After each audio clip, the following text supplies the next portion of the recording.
नमस्कार किसान साथियों, मक्के की फसल 3 महीने की हो चुकी है और इस समय मक्का अपनी मुख्य अवस्था में, क्योंकि मक्के के ऊपर का जो भाग होता है नर भाग वो भी निकला हुआ है। नीचे के जो भाग होते हैं मादा भाग, ये सिल्क का जो बाल होते हैं इसे सिल्क कहते हैं, इसे मादा भाग कहते हैं। इस समय मक्का अपनी मुख्य अवस्था में होता है। इस समय मक्के की फसल में पानी की कमी नहीं होना चाहिए।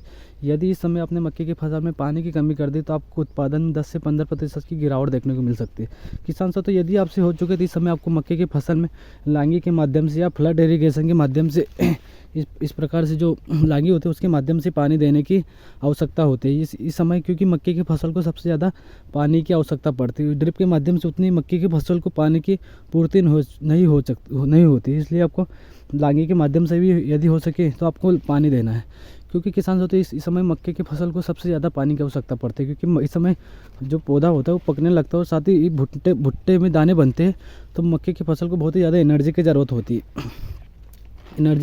इसलिए मक्के की फसल में पानी की कमी नहीं होनी चाहिए इस समय किसान साथियों। आप देख सकते हो मक्के की फसल की हाइट लगभग 7 से 8.5 फीट के समथिंग पूरे मक्के की फसल की हाइट है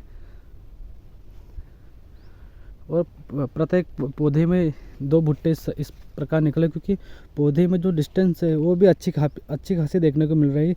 8 से 10 इंची के समथिंग में रखी है पूरे पौधे में हमने पौधे से पौधे की दूरी। तो इसमें जो पौधा उसे बढ़ने में भी आसानी प्राप्त हुई। साथ ही जो तना है वो भी काफ़ी मजबूत है, पतला नहीं है।